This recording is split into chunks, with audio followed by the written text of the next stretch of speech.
Over a decade ago, my parents and I moved into a duplex. It wasn't ideal for a family, but it was what we could afford after the housing crash. At the time, I was too young to fully grasp the gravity of the situation. Most of the neighbors seemed pleasant enough, and just a week after moving in, they threw us a welcome party. It was the kind of small town gesture that makes you feel at home, or so I thought. That evening, as the adults gathered in the living room, my parents sent me to bed. My room shared a wall with the living room, and the thin walls turned their conversations into a faint murmur. I wasn't sleepy though, so I pressed my ear against the wall, eavesdropping on their chatter. The conversation was light at first, full of laughter and pleasantries, but then they started talking about someone, the neighbor who lived in the back. From what I gathered, he had been friendly and outgoing until a few months ago when his wife left him. Since then, he'd withdrawn completely, avoiding everyone and obsessing over his garden. "Have you seen how tall the hedges are now?" someone said, their voice dropping. "It's like he's trying to block the world out." They spoke about him with a mix of pity and unease. Apparently, he spent hours in his yard every day, meticulously tending to his plants. One neighbor mentioned that his greenhouse was always locked. Another swore they'd heard strange noises coming from it late at night. Listening to them, I felt a shiver crawl up my spine. We'd been there for a week, and I hadn't even caught a glimpse of this man. It was unsettling, but I convinced myself it was just grown-up gossip and climbed into bed. Little did I know that would be one of the last peaceful nights I'd have for a long time. A few days later, I was playing on the staircase when I noticed a small window overlooking the backyard. Curious, I stopped and peeked through. From that angle, I could see into the neighbor's yard. It was beautiful, almost unnervingly so. The grass was perfectly trimmed, and the flower beds looked like something out of a storybook. But the most striking feature was the greenhouse in the far corner of his yard. It was covered in vines, and the glass was so fogged up you couldn't see inside. I spotted him for the first time then. He was crouched in the garden, his back to me, pulling weeds with an intensity that seemed unnatural. His movements were jerky, almost frantic.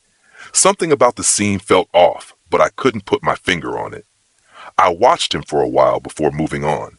That night, as I was falling asleep, I heard it. A faint, rhythmic tapping. It seemed to come from the direction of the neighbor's house. I told myself it was just the wind or an animal, but the sound didn't stop. Tap, tap, tap, tap, tap, tap. The next day, I couldn't resist looking out the window again. The neighbor was in his yard, but he wasn't gardening. He was standing perfectly still, staring at his greenhouse. I couldn't see his face, but something about his posture screamed tension. Then he turned and looked directly at the window. I ducked down so fast I nearly knocked over a vase on the landing. My heart was racing. There was no way he could have seen me, right? But something deep inside told me he had. That night, the tapping was louder. It didn't come from his yard this time. It came from my window. I suddenly saw him. The neighbor emerged from the greenhouse, looking disheveled and nervous. His hair was messy, his clothes were rumpled, and his limp was more pronounced than before. He glanced around, scanning the yard like he was searching for something or someone. Then he hurried back into his house, his steps uneven but quick. His behavior struck me as bizarre. Every instinct I had screamed that something about this guy wasn't right. My curiosity, already running high since the night we moved in, reached a breaking point. I couldn't just sit around wondering anymore. That night, when the house was silent and everyone was asleep, I made my move. I slipped out of bed, careful not to make a sound, and crept down the stairs. The full moon lit up the yard, bathing everything in an eerie silver glow. For a moment, I hesitated at the back door, but my curiosity outweighed my fear. I had to know what was going on with that greenhouse. The neighbor's lights were off, but I knew he was still inside. I climbed the fence slowly, wincing as the wood creaked under my weight, and dropped down into the narrow space between the tall boards and the thick hedge. Instantly, I regretted my decision. The hedge was a fortress of tangled thorns, and I had no way to climb back over without cutting myself to shreds. But it was too late to back out now. I crouched low, hidden in the shadows, my heart pounding. That's when I heard the back door creak open. The neighbor stepped outside, and I froze.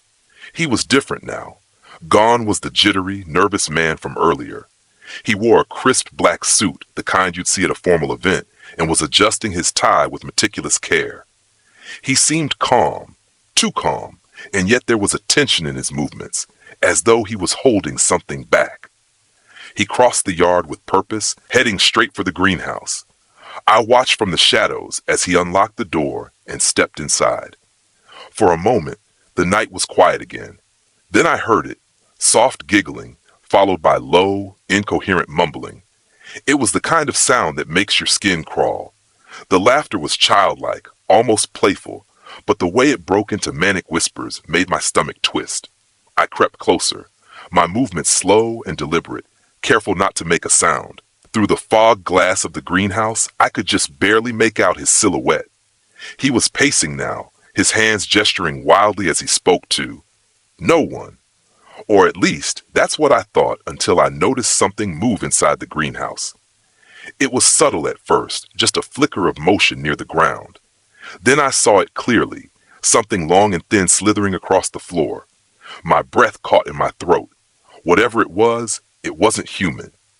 The neighbor stopped pacing and crouched down, his back to me. He extended his hand, and the slithering thing moved toward him. It was then that I noticed the table behind him, covered in tools that gleamed in the moonlight. Knives, scalpels, jars filled with unidentifiable liquids, and something else.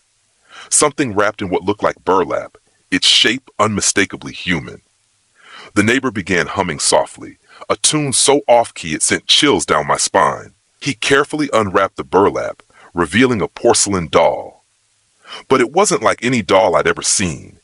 Its face was cracked, its eyes replaced with what looked like real human teeth. I couldn't breathe. My legs trembled as I crouched there, and for a moment I thought I might pass out. Then the neighbor's head snapped up, and I swear he looked straight at me through the glass. His lips curved into a slow, deliberate smile. I turned and ran, tearing through the hedge, without caring about the thorns slicing my skin. I didn't stop until I was back in my room, locking the door and climbing into bed. That night I didn't sleep, and the next morning when I looked out the window, the greenhouse was gone. All that remained was an empty patch of dirt. The metallic noise reached my ears first, chains clinking, moving slowly, like they were being dragged. Then, faintly, a groan. Not his voice. This was different, softer, feminine. I froze, straining to hear more, my heart hammering in my chest. What was happening in that greenhouse? I couldn't make sense of it, but the sound tugged at my curiosity. The man stepped out of the greenhouse again, but this time he looked drained. His shoulders slumped, his head hung low, and his shirt was streaked with a dark liquid.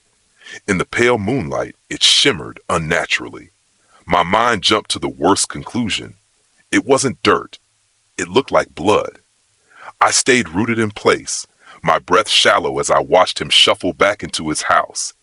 He didn't even bother to glance around this time, too consumed by whatever horrors he'd been part of. I knew I should have run. I should have climbed back over the fence and pretended none of this ever happened. But something inside me refused to turn away. I had to know. My legs moved on their own, pushing through the sharp thorns of the hedge, closer to the greenhouse. I paused at the door, gripping the handle with trembling fingers. The air was thick, rancid, and suffocating. It reeked of decay, rotting meat, urine, and something sour that made my stomach churn. I took a deep breath, steeling myself, and pushed the door open. What I saw inside will haunt me for the rest of my life. Near the back of the greenhouse, on a filthy tarp stained with dark, crusted patches, lay a woman. She was emaciated, her skin stretched tight over her bones, and her arms and legs were bound with heavy chains. Her clothes were torn, barely covering her bruised and battered body. The most horrifying part? Her limbs were lined with countless cuts. Some were old, the scars pale and thin. Others were fresh, blood still seeping from the open wounds. For a moment, I thought she was dead. Then her eyes opened, wide and full of desperation. We locked gazes, and I saw a glimmer of something beneath the terror. Hope. Help, she whispered, her voice so faint it was almost drowned out by the pounding in my ears. I stood frozen, my body trembling uncontrollably. I wanted to help, but the scene overwhelmed me. The air felt too heavy to breathe, the stench too thick to ignore.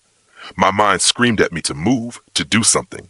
Suddenly, I heard the sound of the neighbor's back door slamming open. His heavy footsteps thudded against the ground, and I snapped out of my paralysis. I didn't think, I just ran. I bolted out of the greenhouse, ignoring the sharp thorns tearing at my skin as I scrambled through the hedge. Somehow, I managed to climb the fence and drop back into my yard, my heart threatening to burst out of my chest. Behind me, I could hear him yelling, his voice filled with rage. "Stop! Come back!" I didn't stop. I sprinted into the house, slamming the door behind me, and screamed for my parents. My words came out in a frantic mess, but they understood enough. Their disbelief melted away when they saw the state I was in. My scratched arms, the terror in my eyes. They called the police immediately. Within minutes, flashing lights filled our street, and officers stormed the neighbor's yard. When they entered the greenhouse, they found the woman exactly as I had described, alive, but barely. The man, however, was gone. The police launched a manhunt, and hours later, they found him hiding in a neighbor's shed. He was filthy, trembling, and muttering to himself when they dragged him out. It turned out that the woman in the greenhouse was his wife. The neighbors had been wrong. She hadn't left him. He'd kept her captive for months, torturing her in unimaginable ways. The man was sentenced to life in prison, but his face still haunts me. His expression as they led him away, he wasn't angry or scared. He smiled. Even now, years later, I can't shake the feeling that he enjoyed every second of what he did and every second of watching me find out. I prefer to keep to myself, but sometimes life forces you into the dark corners of someone else's nightmare. The neighbors had it wrong all along. His wife hadn't left him. She had tried to escape, sneaking out one night while he slept. She was fed up with his abuse, desperate to leave him behind. But he caught her. That betrayal, in his twisted mind, was unforgivable. Consumed by rage, he locked her in the greenhouse. For 2 months, he kept her there, isolated from the world, subjected to horrors no one should endure. His cruelty knew no bounds. Every day he cut her with a razor blade, taking her blood as if it were his to claim. It wasn't just torture. It was a ritual, a grotesque manifestation of his madness. He was a monster, utterly consumed by his own insanity. Thankfully, she was found in time. The police rushed her to the hospital, and against all odds, she survived. Her physical wounds healed after weeks of care, but I knew the scars on her mind and soul would last much longer, if they ever truly faded. The man was arrested that night and stood trial for his crimes. He tried to escape accountability, claiming mental illness as a defense, but the court saw through him. His actions were too calculated, too deliberate for that excuse to hold. He was sentenced to 25 years in prison, though to me, it didn't seem like nearly enough. A man like him, capable of such evil, deserved to stay locked away forever. I still think about her sometimes, the neighbor's wife. Her haunted eyes, her whispered plea for help, the strength it must have taken to hold on for so long. I hope she found a way to rebuild her life, to find peace after the storm. As for me, I've never forgotten what I saw that night. It's a constant reminder that evil can hide in the most ordinary places, just over a fence, behind a door, in the yard of a quiet suburban home.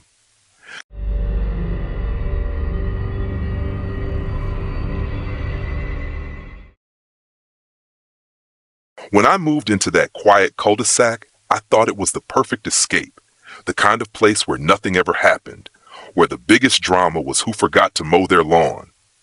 I was wrong. The house next door had been vacant for years. A small, weathered bungalow with peeling paint and windows that always seemed too dark, even in daylight. The realtor had mentioned it casually, as if it were just another selling point. No noisy neighbors. A week after I moved in, they arrived. A couple, mid-30s, quiet and unassuming. The woman, Clara, was pale, with stringy blonde hair that always looked damp, and she avoided eye contact. The man, David, was the opposite, broad-shouldered, overly polite, with a smile that never reached his eyes. They were the kind of neighbors you forget about, until you can't. At first it was small things. They never turned on their lights at night. Their curtains stayed drawn, even during the day.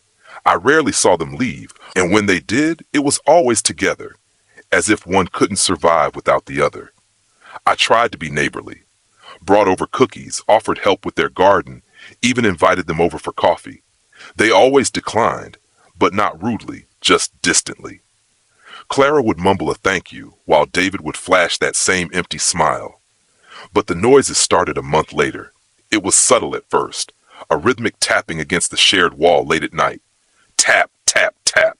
I thought it might be the plumbing or an old house settling. Then one night the tapping became louder, erratic, and accompanied by what sounded like muffled sobbing.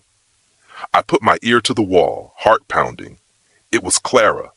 I could hear her whispering, frantic and scared. I couldn't make out the words, but the tone made my skin crawl. The next day, I caught her in the driveway. She was alone for once, smoking a cigarette with trembling hands. Her eyes darted around like she was expecting someone, or something, to jump out of the shadows. "Hey, Clara," I said, trying to sound casual. "Is everything okay?" I thought I heard. "It's fine." She cut me off, her voice sharp. Then softer. "Sorry if we're too loud sometimes." She crushed the cigarette under her heel and hurried inside before I could say another word. That night I heard her again, but this time she wasn't whispering, she was screaming. I called the police. When they arrived, David was calm, almost smug. He stood in the doorway, blocking their view inside. Clara was nowhere to be seen. "Just a misunderstanding," David said, his voice smooth. "My wife has episodes, but everything's fine now." The cops seemed satisfied with that, but I wasn't. Something was wrong in that house. The next day, Clara knocked on my door. It was the first time she had ever come to me. She looked worse than usual, sunken eyes, bruises on her wrists, and a hollow expression that made my stomach twist. "Don't call the police again," she whispered, glancing over her shoulder. "He'll make it worse." "Clara, what's going on? Is he hurting you? You can stay here if you need." "No," she hissed, stepping back. "You don't understand. It's not him. It's the house." Before I could respond, she ran back to her own door, slamming it shut behind her. That night, I couldn't sleep. I kept replaying Clara's words in my head. "It's not him. It's the house." Around 2 a.m., I heard the tapping again, but this time it was coming from my side of the wall. I froze. My bedroom shared a wall with their living room. Slowly, I got up and pressed my ear to the plaster. Tap, tap, tap. It wasn't random. It was deliberate, like someone was trying to send a message. I grabbed a flashlight and went outside, determined to figure out what was going on. The curtains in their living room were slightly open, and through the crack, I saw Clara. She was sitting on the floor, rocking back and forth, holding something in her hands, a small, leather-bound journal. David was nowhere in sight. I didn't knock. I just went back to bed, but sleep didn't come. The next morning, there was a package on my porch. No note, just the journal I'd seen Clara holding.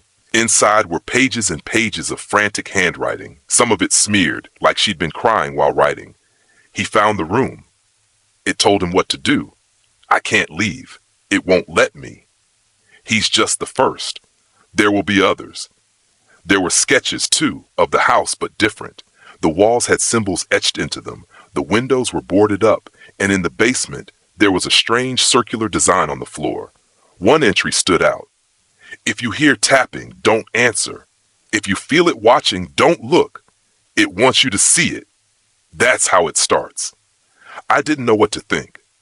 Part of me wanted to call the police again, but another part, the part that felt the weight of Clara's desperation, knew it wouldn't help. That night, the noises escalated. It wasn't just tapping anymore. There were footsteps, heavy and deliberate, pacing back and forth in their house. At 3 a.m., I heard a blood-curdling scream. I ran outside, flashlight in hand, and found their front door ajar. The house was dark, and the air inside was thick, suffocating. "Clara?" I called out, my voice trembling. No response. I should have left. I should have called someone. But something pulled me deeper into that house. The living room was empty, but the furniture was overturned and the walls were scratched as if someone had tried to claw their way out. The basement door was open. I hesitated, my flashlight flickering as if it too didn't want to go down there.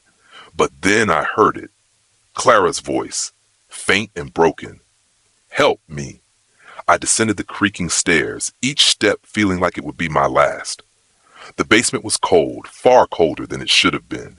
In the center of the room was the circular design from her sketches, drawn in what looked like dried blood. Clara was there, kneeling at its edge, her eyes wide with terror. David stood behind her, a knife in his hand. "She told me to," he said, his voice eerily calm. "The house needs her. It needs someone." I lunged at him without thinking, knocking the knife from his hand. He fought back, his strength unnatural, like he wasn't entirely human anymore. Clara screamed, and for a moment, the room seemed to shift, like the walls were closing in, the air vibrating with a low guttural growl. Somehow, I managed to pull Clara upstairs and out of the house. David was arrested, but his story didn't make sense to the police. He claimed the house had spoken to him, that it had shown him things he couldn't unsee. They chalked it up to psychosis, an unstable man snapping under pressure. Clara disappeared a week later. No note, no trace. I've tried to move on, but I can't. The house is empty again, but sometimes late at night I hear it, the tapping. It's in my walls now. It followed me. They say you never really know your neighbors. I used to laugh at that before I moved into apartment 3B. It was a last-minute deal. The kind you don't question when your bank account is starving and eviction looms like a guillotine. The building was old, with faded brick walls and rusted fire escapes clinging to its sides like broken limbs. Inside, the dim hallways smelled faintly of mildew and something sweetly rotten, a scent I convinced myself was leftover takeout from a careless tenant. I signed the lease after a 5-minute tour. It was either this or living in my car. At first, 3B seemed fine. A bit cramped, but cozy enough. I unpacked in a daze, hung up a few thrift store prints, and told myself this was temporary.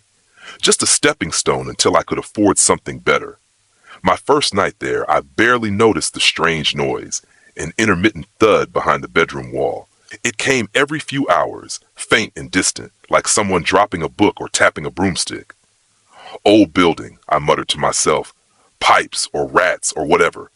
And I fell asleep. By the third night, I couldn't ignore it anymore. The sound had grown louder, more deliberate.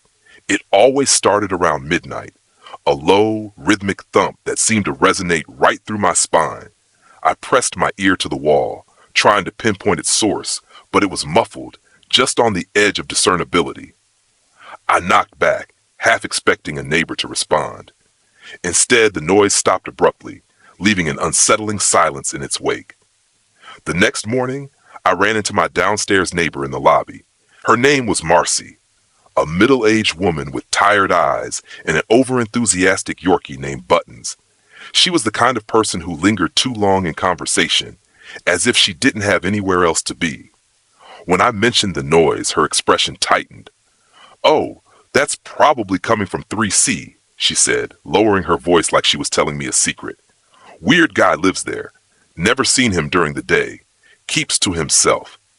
"What kind of weird?" I asked, trying to sound casual. Marcy shrugged. "Quiet, no visitors, just off, you know?" Her answer didn't sit right with me, but I let it go.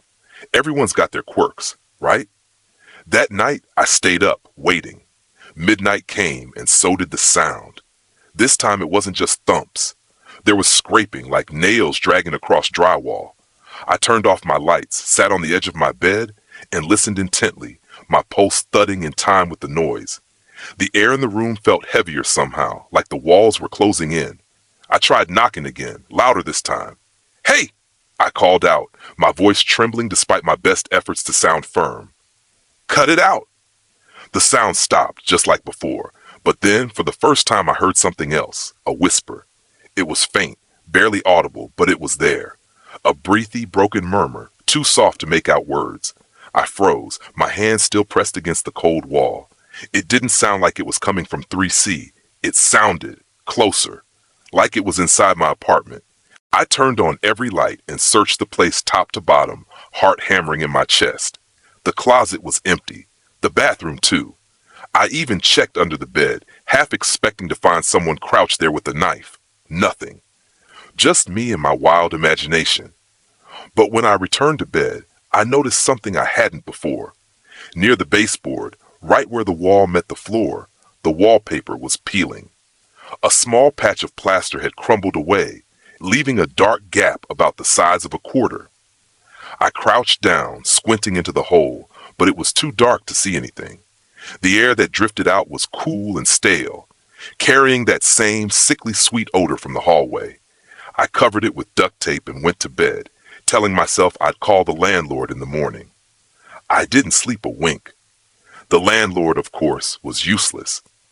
"Old buildings make noise," he said over the phone, his voice thick with disinterest. "Maybe your neighbor's got mice." I wasn't buying it. By now, the sounds had started during the day, too, sporadic bursts of tapping and dragging that followed me from room to room. The whispering came more frequently as well, always faint and just out of reach, like a radio tuned to the wrong frequency. It felt personal, like it was meant for me. And the worst part? That little hole in the wall. No matter how many times I patched it, the tape would peel away overnight, the gap widening bit by bit, as if something was pushing from the other side. One night, desperation got the better of me. Armed with a flashlight, I peeled back the tape and pressed my eye to the hole. I half expected to see nothing, just darkness or maybe insulation. But what I saw made my blood run cold. There was an eye staring back at me. I scrambled backward, nearly dropping the flashlight. My breath came in shallow gasps as I stared at the hole, waiting for something, anything to happen. But the eye was gone. The gap was empty again, just a dark void staring back at me. I barely remember how I got through the rest of that night. I sat on the couch with a kitchen knife in one hand and a mug of cold coffee in the other, jumping at every creak and shadow. By morning, I'd convinced myself I'd imagined it. Sleep deprivation could do that, right? But deep down, I knew better. I had to confront my neighbor. The hallway outside 3C was eerily quiet, the air thick with a stale, almost metallic scent. I knocked once, then twice, my knuckles trembling against the chipped wood. No answer. I pressed my ear to the door, listening for any sign of movement, but the apartment was silent. Just as I turned to leave, I noticed something strange. Scratches around the doorknob, faint but deliberate, as if someone had tried to pick the lock. A cold dread settled over me. I couldn't shake the feeling that whatever was happening in that apartment had spilled over into mine. That night, I pushed my dresser against the bedroom wall and slept with the knife under my pillow. But the noises didn't stop. If anything, they got worse. The tapping turned to pounding, the whispers to guttural moans that sent shivers crawling down my spine. And that hole, it wasn't just a hole anymore. The gap had widened to the size of a fist, the edges jagged and uneven, as if something had been clawing at it from the other side. I didn't look through it again. I couldn't. But I felt its presence, a suffocating weight that pressed against the walls of my sanity. The final straw came 2 nights later. I woke to the sound of my dresser scraping across the floor. My heart stopped as I realized what was happening. It wasn't being pushed from my side. Something was pulling it toward the wall. I froze, every muscle in my body locked in place as I stared at the dresser inching closer to the wall. The sound of wood scraping against the floor was slow and deliberate, a predator savoring the moment before the kill. My knife was still under the pillow, but my arms wouldn't move. It felt like I was sinking into the mattress, as if the weight of the air around me was pinning me down. Then it stopped. The silence that followed was deafening. The dresser stood motionless, its bottom edge pressed against the jagged hole in the wall. A hole that now looked impossibly larger, big enough for someone to crawl through. My pulse thundered in my ears as I strained to hear anything, any clue as to what had just happened. But the room was dead still. That's when I heard the breathing. It was faint at first, a shallow rasp, like air being dragged through a narrow throat. It wasn't coming from behind the wall anymore. It was inside the room, right there with me. My grip tightened on the knife as I swung my legs off the bed, trying to ignore the sensation of eyes watching me in the dark. I stood, the floorboards groaning under my weight, and turned toward the hole. The flashlight on my nightstand was shaking in my hand as I pointed it at the gap. For a moment, the beam illuminated nothing but the jagged edges of plaster and darkness beyond. But then I saw it. Fingers, pale, thin fingers clawing their way out of the wall. The skin was mottled with dark bruises, the nails cracked and jagged, scraping against the wood like an animal trying to escape a trap. My breath caught in my throat as more of the figure emerged, a forearm, a shoulder, and finally a face. It wasn't human. The thing's skin was stretched too tightly over its skull. Its lips curled back to reveal blackened teeth. Its eyes, sunken and glassy, locked onto mine as it dragged itself further into the room. The stench hit me then, that same sickly sweet rot I'd smelled in the hallway, now overwhelming and suffocating. I stumbled backward, the knife trembling in my hand. "What do you want?" I whispered, my voice barely audible over the pounding of my heart. The creature didn't answer. It just stared at me, its head tilting slowly, unnaturally, as if trying to understand what I was. Then in a voice that wasn't its own, a voice I recognized, it spoke. "Help me." It was my voice. The words froze me in place, the knife slipping from my hand and clattering to the floor. That split second of hesitation was all it needed. The thing lunged at me, its limbs contorting as it crossed the room in an instant. I screamed and dove to the side, narrowly avoiding its grasp. My head slammed against the corner of the nightstand, and the world spun as I hit the floor. When I opened my eyes, the creature was gone. I didn't sleep that night. I couldn't. I sat in the corner of the living room with my back to the wall, clutching the knife like a lifeline.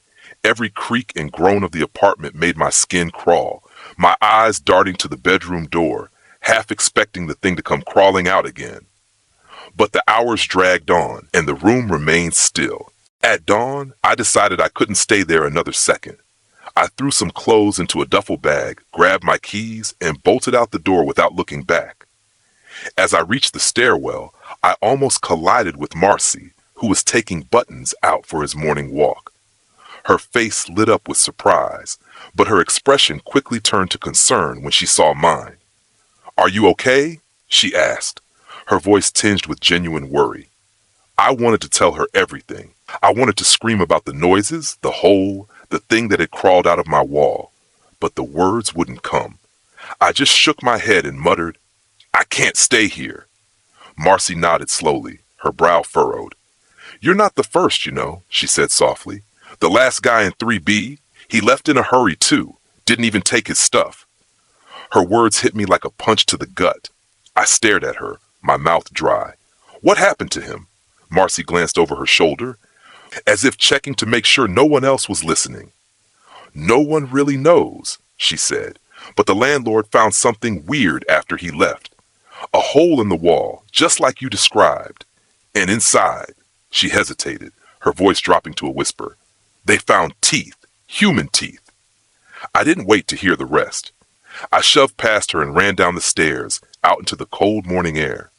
But even as I threw my bag into the car and started the engine, I couldn't shake the feeling that I was being watched. I drove for hours, not caring where I ended up, as long as it was far from that apartment. By the time I pulled into a motel parking lot, the sun was setting, and exhaustion was starting to overtake the adrenaline. I checked into a room, locked the door, and collapsed onto the bed, hoping to finally get some rest.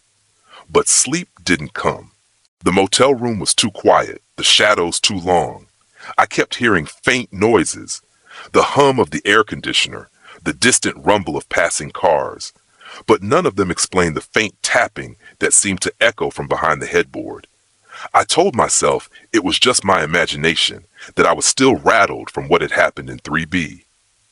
Then I saw the hole. It was small, just a crack in the plaster near the base of the wall, but it was enough to send my heart racing. I stared at it, waiting for something to happen. Hours passed and the tapping continued, growing louder, more insistent. Finally, unable to take it anymore, I grabbed the knife from my bag and moved toward the wall. The air around the hole was icy, the stench of decay seeping out like a living thing. My hands trembled as I raised the knife, ready to defend myself from whatever was on the other side. But just as I was about to strike, the tapping stopped. For a moment, there was only silence. Then from behind the wall, I heard my own voice again. Help me. I never went back to 3B. I couldn't. Whatever followed me from that apartment is still with me, hiding in the shadows, waiting. The hole in the motel wall was just the beginning. No matter where I go, I find them. Small cracks, gaps in the plaster, dark voids that grow larger every day. And every night I hear the tapping, the whispers, the plea in my own voice that chills me to my core. Help me. I don't know what it wants, but I know one thing for sure. It's never going to stop.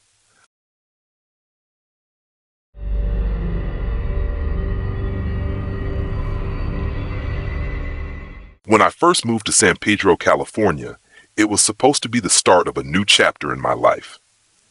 I'd left behind my small hometown, hoping for a fresh start, a break from everything that had kept me feeling stuck. I was excited. I had my own apartment, a new job, and I was ready to embrace the city life. The apartment complex was small, not much different from the ones you see in older neighborhoods. It was quiet, tucked away just enough to feel like home, and I thought I could breathe here. The first few days were fine. I met some of my neighbors, mostly older people who seemed friendly enough. One in particular stood out, though, Kyle, a guy who lived a few doors down. At first, I didn't think much of it. He was friendly in an overly familiar way, but I thought he was just one of those guys who tried too hard to be likable. It didn't help that he always made strange comments, like how he thought I was quite the bombshell. The first time we spoke, I brushed it off. People say weird things sometimes, right? But looking back, I should have trusted my gut. Then things started to get a little weird. One evening, I came home late after work, a little tired from the day, but looking forward to relaxing. As I was walking up the stairs to my apartment, I saw him again. Kyle was standing in his doorway, just watching me. At first, it was nothing, just a casual hey like you'd say to anyone. But then he just stood there staring. No wave, no smile, nothing. Just watching me. It made my skin crawl. I said something like, "Good night," and quickly walked past him. But I could feel his eyes following me as I went inside my apartment. I could feel him staring. I tried not to think too much of it. I didn't want to be the paranoid new neighbor, but that night, I couldn't shake the feeling that something was wrong. I locked the door behind me and double-checked the windows. I wasn't used to feeling this way, vulnerable like I wasn't alone, even when I was. The next day, I ran into him again. He was standing by the mailbox, and we made small talk. I was trying to be polite, trying to keep things light, but then he said something that stopped me dead in my tracks. He looked me up and down and said, "You know, you should let me take you out sometime. You're really something, Anya." The way he said my name felt too personal, like he'd been waiting for that moment. I smiled awkwardly and tried to brush it off, but there was something in his eyes. It wasn't just friendly. It was something else. Something possessive. Later that day, I couldn't focus at work. His face kept popping into my head. His smile, his eyes. I couldn't get it out.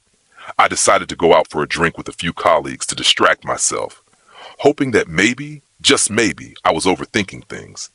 But when I finally got back to my apartment around midnight, things took a turn. I stood outside my door, searching for my keys in my bag, when I heard it, the unmistakable sound of a door opening behind me. I froze. My heart skipped a beat. I turned, and there he was, standing just a few feet away from me. Kyle. And that smile again.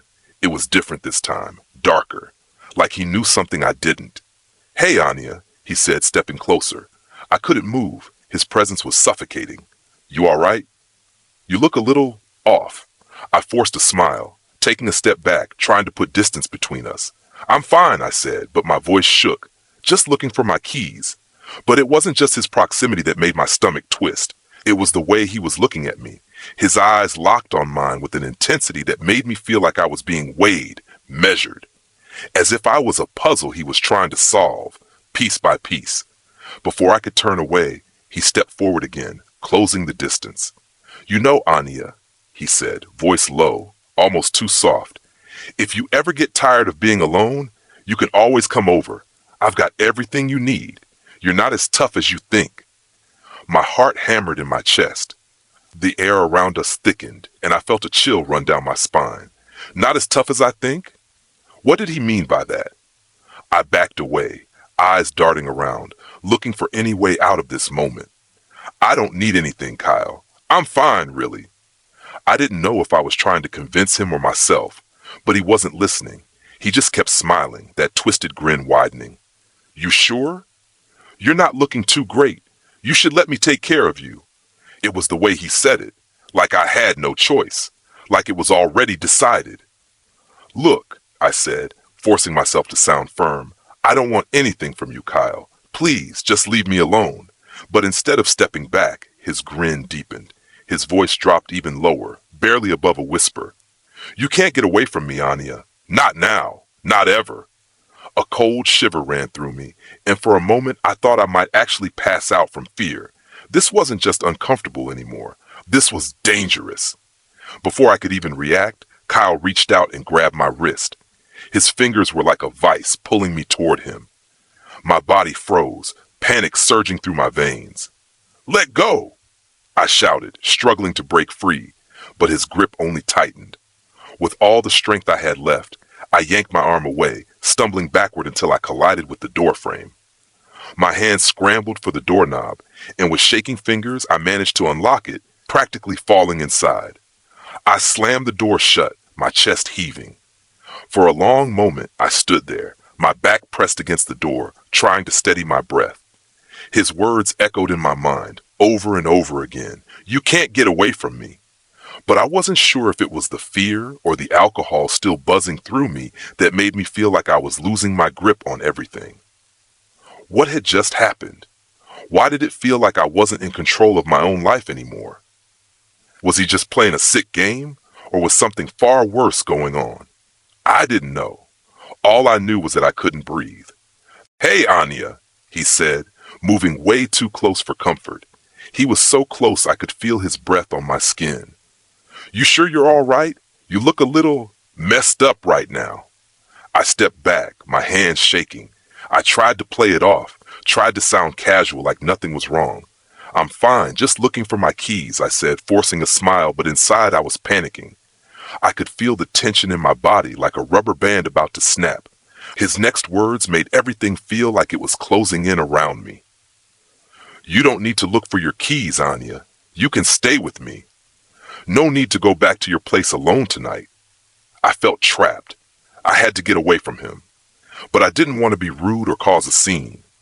My mind raced, and before I could respond, I finally found my keys and rushed to unlock the door. But just before I stepped inside, I felt his hand on my wrist. He leaned in close, whispering in my ear, "The sooner you start liking me, the better it will be for you, hottie."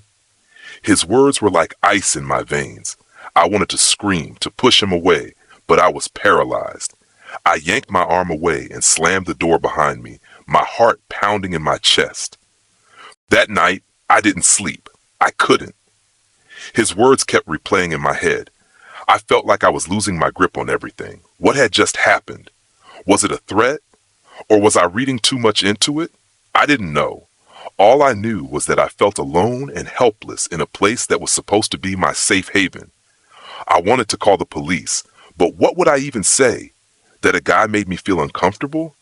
That he was a little too close for comfort? I didn't have proof. Not really. And who would believe me anyway? That's when I realized something. That my new life, the one I was supposed to start, was already falling apart. And there was nothing I could do to stop it. For a few days after that night, things seemed to settle down. Kyle didn't make any more sudden appearances, and I was able to convince myself that maybe I was overreacting. After all, he was just a guy. Maybe a little too forward, sure, but nothing to worry about, right? I kept telling myself that, but the feeling in the pit of my stomach never fully went away. The air in the apartment felt heavy, like I was always waiting for something to happen. I tried to focus on work. I went to the gym. I kept myself busy, hoping that if I just kept moving, I could outrun the feeling that something was wrong. But the silence in the building started to feel unnatural, like it was too quiet, like everyone else knew something I didn't. Every time I went to check the mail or pass by Kyle's door, I couldn't shake the sense of being watched. One evening, the stillness of the building was shattered by the sound of rain. The storm outside was heavy, thunder shaking the walls, and I decided to stay in for the night. Just relax. I popped in a workout video, cranked up the music to drown out my thoughts, and tried to focus on getting a good sweat in. But with every flash of lightning, I couldn't help but feel the weight of the storm pressing in on me, like something or someone was just waiting to strike. Then it happened. A bolt of lightning lit up the living room so brightly that I could see everything in perfect detail for a split second, and there he was, Kyle. His face pressed up against my window, staring at me with that same smile from before. But it wasn't the smile I remembered. This one was twisted, distorted, like he was enjoying the fear I felt just by seeing him. I froze, unable to move. The music in my ears became a distant hum. The world outside the storm was dead silent, and all I could hear was my heartbeat hammering in my chest. My pulse was racing, and I barely managed to stand up. The next flash of lightning illuminated the room again, and Kyle flung open the window, his voice cutting through the thunder. "Come on, Anya. There's no reason to walk away. We're friends, remember?" I felt my stomach drop to the floor. My legs felt like they were made of rubber. I couldn't believe it. He was standing there, in the rain, half hanging out of the window, looking at me like I was his prey. I couldn't move. The air felt thick with dread, and my body locked up, too afraid to take a step toward the door, too afraid to move away from the window. "No," I whispered, barely able to get the words out. "No, I'm not." But he didn't let me finish. "Yeah, we're friends, Anya," he said again, his voice dripping with something dark. "Let's have some fun together. I know some exercises that'll do wonders for you." His laugh made my skin crawl. Everything inside me screamed to run, but I was paralyzed with fear. Every inch of me was screaming, "Get away!" But my feet wouldn't move, and my hands trembled too much to even reach for my phone. The storm outside was nothing compared to the storm I felt inside. His face was still there, staring at me, eyes wide and hungry. I don't even know how I got the strength, but something inside me snapped. I moved finally and backed away from the window, but my legs felt like they were moving through water. "You need to leave." Now I managed to say, my voice shaky. The look he gave me made my blood run cold. There was no more pretending, no more friendly gestures. He stepped back from the window, but only long enough for me to think maybe he was leaving. But then, just as quickly, he was at my door. I tried to lock it, but he was already right there, standing on the other side, grinning like a predator who'd cornered his prey. "No, no, no," I said, panicking. "I'm not going anywhere with you." He didn't answer. He just kept smiling, that same twisted grin stretching wider. I couldn't hear my heartbeat over the pounding in my ears. Every instinct in my body was screaming to get out of there. I needed to leave, but I couldn't find the strength to move. Then, like a nightmare I couldn't wake from, he grabbed the doorknob, twisting it violently, making the door shudder under his force. My heart pounded against my chest as the minutes stretched on like hours. And I realized right then that I was completely alone. My neighbors hadn't heard me screaming, hadn't heard the door rattle under his hand. I had no escape. The silence after his laughter was deafening. My mind raced. I had no way out. And for the first time since moving here, I realized how truly trapped I was. But then, something strange happened. His grip on the door loosened, and he stepped back, a slow smile creeping onto his face. "Well, Anya," he said, his voice like poison, "the sooner you realize you can't escape me, the better it'll be for you. Don't you forget that." And just like that, he was gone. I collapsed against the door, the flood of adrenaline coursing through me. I couldn't even think, couldn't even breathe. But I knew I couldn't stay there any longer. I couldn't stay in this place with him watching me, waiting for me to slip up. I needed to get out. I had to. But as the storm raged outside, I realized something far more terrifying than Kyle's obsession with me. I wasn't just fighting him anymore. I was fighting something else too, something I couldn't even begin to understand. I didn't sleep that night. I couldn't. The fear, the adrenaline, everything was still too fresh. Kyle's words echoed in my head over and over again. The sooner you realize you can't escape me, the better it'll be for you. That was a threat, I knew it. But even more than that, it felt like something worse was brewing. Something darker than just a man obsessed with me.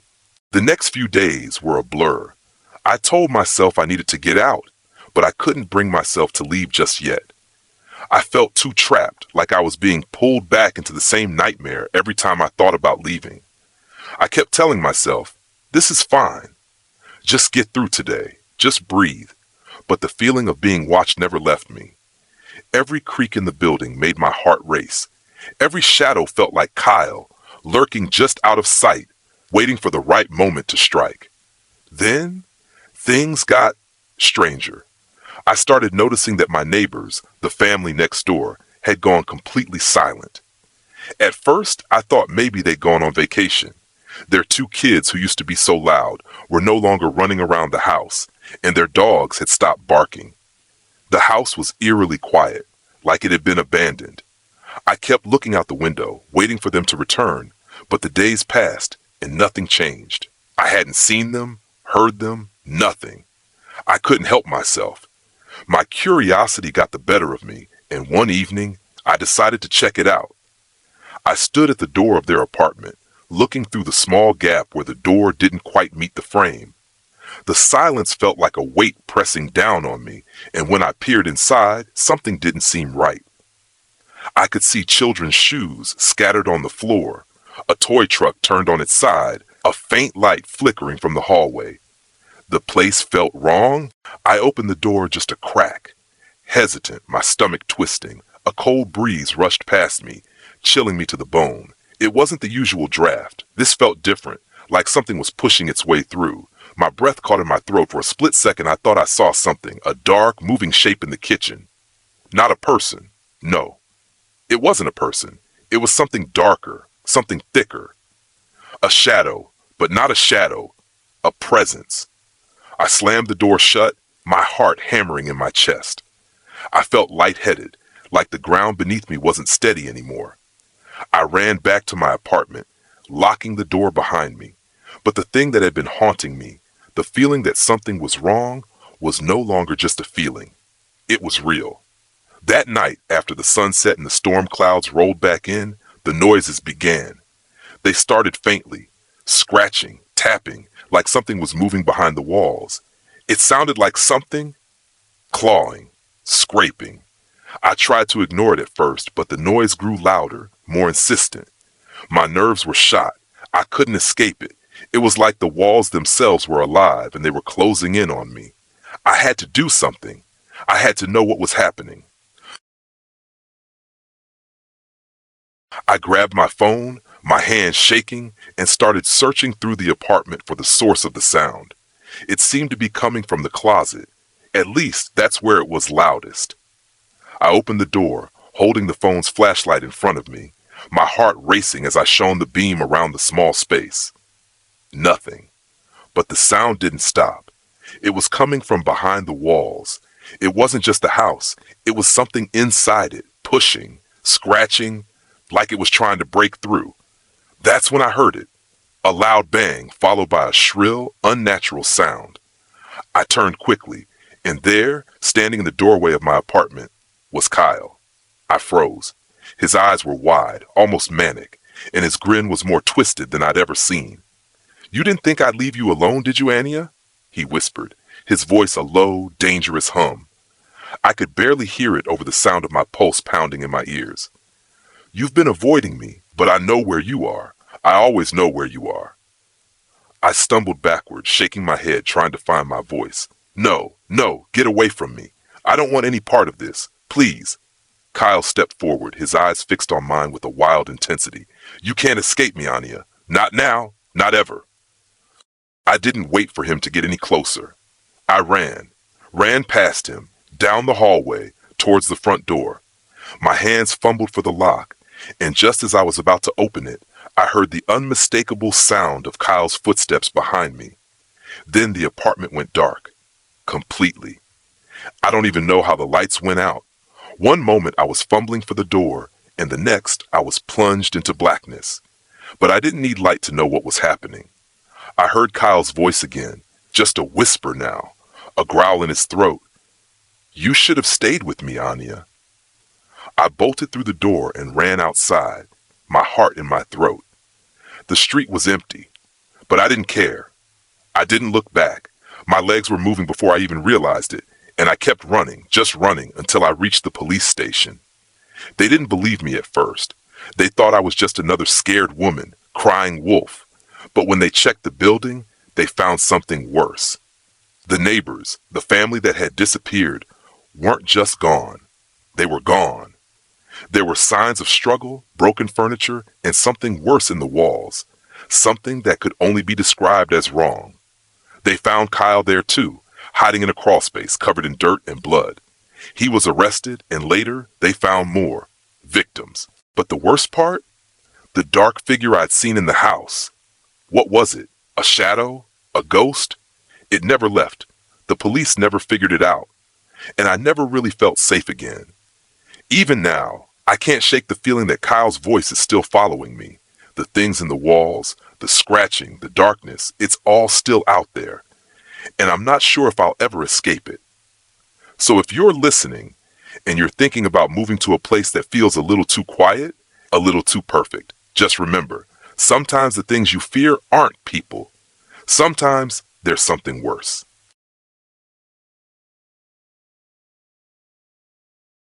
Thank you for watching. If you enjoyed these stories, please consider subscribing to the channel and leaving a like. Your support means the world to me and helps the channel grow. I narrate these chilling tales for all of you who love terrifying stories, and your engagement keeps me going. See you in the next video.